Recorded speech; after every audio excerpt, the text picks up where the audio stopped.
Welcome back to Q Dads. It's me, Steve, and yes, I'm here with Squid Game Season 3 Top 10 Deaths, letting you know whose deaths really meant something to us. Of course, we had loads of great moments, such as the captain being harpooned on the ship, which was pretty brutal. Player 96, who almost got decapitated on the jump rope, which I still think he should have been. And of course, we even got to see a dog get killed, and that was heartbreaking. So this season had a bit of everything. But none of these are our top 10. So hit that subscribe button, guys, and let's dive straight in. So first up at number 10 is our boy Minsu. You can do it, my bro, Minsu. Minsu. It's okay, Minsu. Minsu had a bit of a rough ride to begin with in this season, and was picked on a lot at the start of season 2 by Thanos and his crew. Of course, he kept his head down, fell for a girl, and decided to persevere. He ended up taking some very addictive drugs along the way, helping him take down a few additional people too. Of course, this was not enough to save him, and he ended up getting shoved off the top of a very tall rock on the final game, and he didn't even know it was happening. He was too busy hallucinating about a girl that he loved after only knowing them for less than a week. It was just mind-blowing. But you know what? He will always be our boy Minsu. So that's why he makes it into our top 10. So next up is number 9, and that is player 235. The reason why I've chosen player 235 in my top 10 list is because I found it hilarious that he was only classed as half a kill. Because this is when player 333 and 124 teamed up to try and take out some of the competition during the game of hide and seek.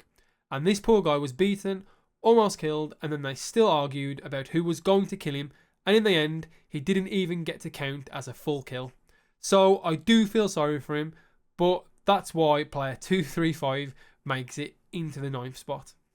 Now, next up is the number 8 spot, and that is player 333. And to be honest, I didn't really want to put him this far in the list, but of course, he makes it into our top 10 now.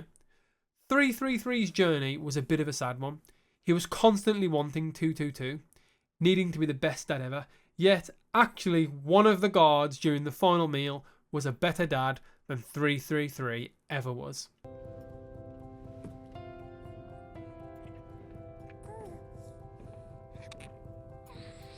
And so in the end, he made a very selfish move and even threatened the life of an innocent baby, his own baby.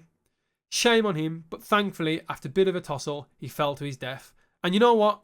Good riddance. But I do kind of wish that he had a bit more of better death than just falling. I wish 456 had kicked him off, or there was something that did justice to him threatening the life of the baby. But anyway, 333 makes it into number 8.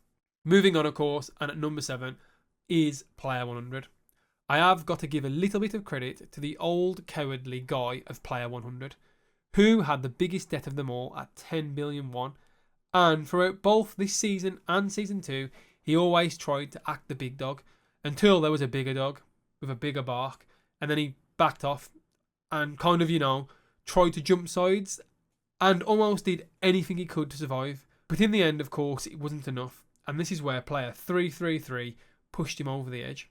Of course, although player 100 reaches our number 7 spot, he actually gets to almost kind of make it to our number 6 spot too, as my number 6 death is actually player 233, who was betrayed by player 100 during the game of hide and seek.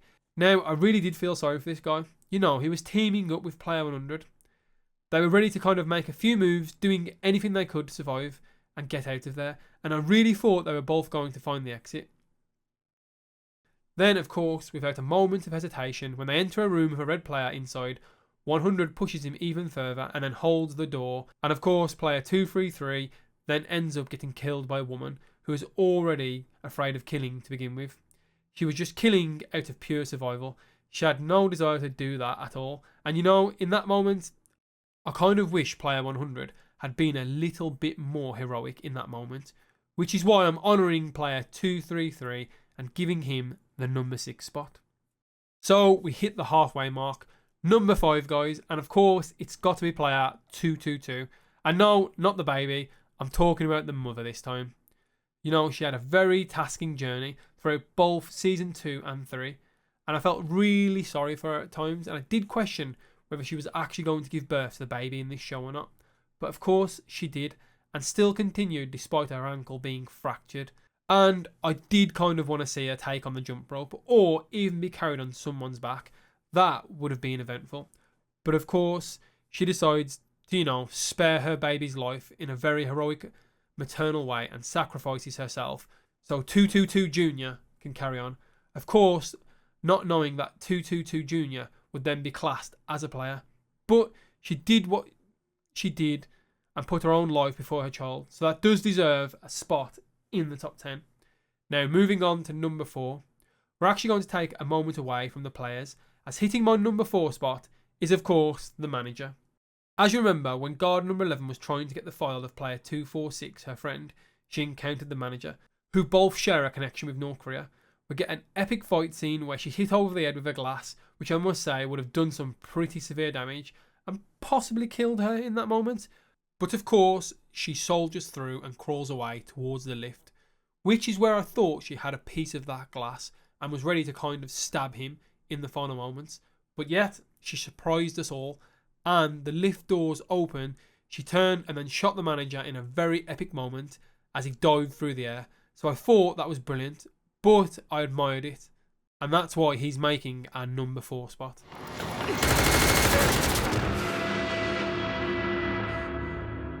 But of course, coming into the top spots for both 3 and 2 is a combination that we've loved to kind of enjoy and both hate over the 2nd and 3rd season, and that is our mother and son combo. Number 3 is going to be player 7, who was the son, trying to be somewhat heroic in the final moments, and was ended when his own mother stabbed him in the back.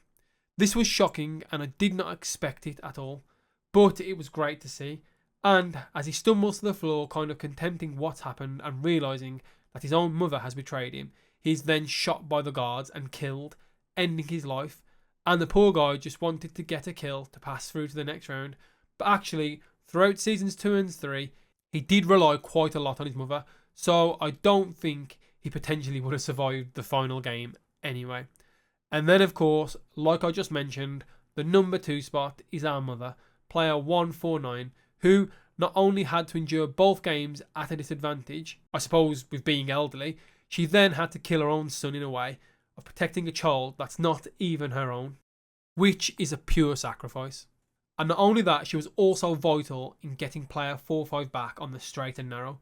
She makes a very heroic sacrifice and actually ends her own life throughout the night. And when they were bringing the coffins out, I honestly did not have a clue, or it didn't cross my mind that someone had taken their own life. And then for it to be player 149, I was shocked.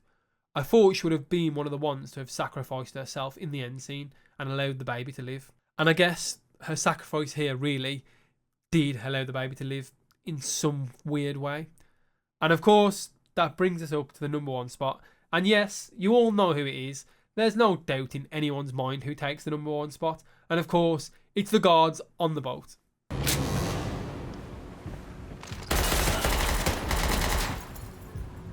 I'm only joking, of course. It's player 456.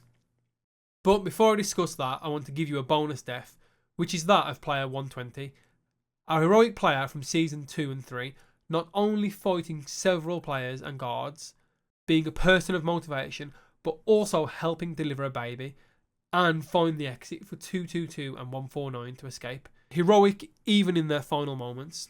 They were one of those deaths that really got to me, as I'd grown to love the character and was really rooting for a final moment of sacrifice or a moment of rebellion. But instead, I felt a bit robbed for them to go before the final game, so they deserve a special spot on this list. But of course, back to the number 1 spot, and that is player 456. The character that we've come to love and cherish over the past 3 seasons. He's gone through all sorts of stuff, starting off as a very cheerful, happy guy, even despite getting slapped multiple times just to gain entry to the Squid Games. Surviving it all despite the odds being against him, killing a few of his close friends and becoming the winner of Squid Games 1.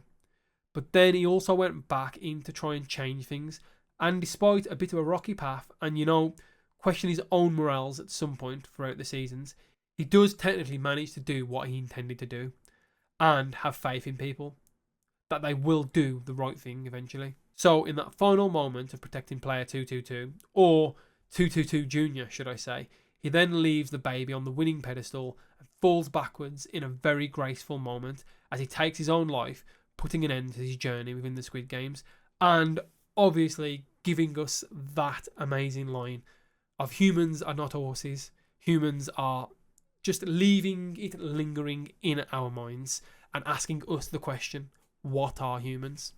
But of course, because he put his faith in people, and along with his journey with player 1, the frontman of season 2 and 3, it's clear he helped the frontman see the light, which then ultimately ensures that the baby is looked after and that all of player 456's money is taken care of and given to his daughter as part of carrying on 456's legacy.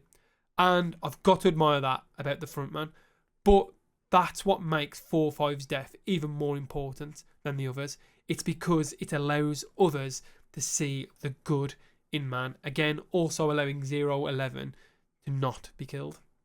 And that's it, guys. That's our top 10 over now.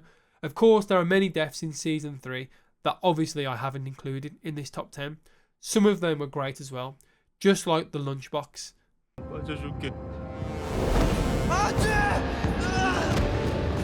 That was mental. You just didn't want to be a lunchbox anymore. But of course, if I've not covered a death that you thought deserved space in our top 10, or you're even disagreeing with the people who are in my top 10, let me know in the comments. But I think we can all agree 456 deserves that number 1 spot. So don't forget to hit that subscribe button, guys, and keep up to date with loads of great shows.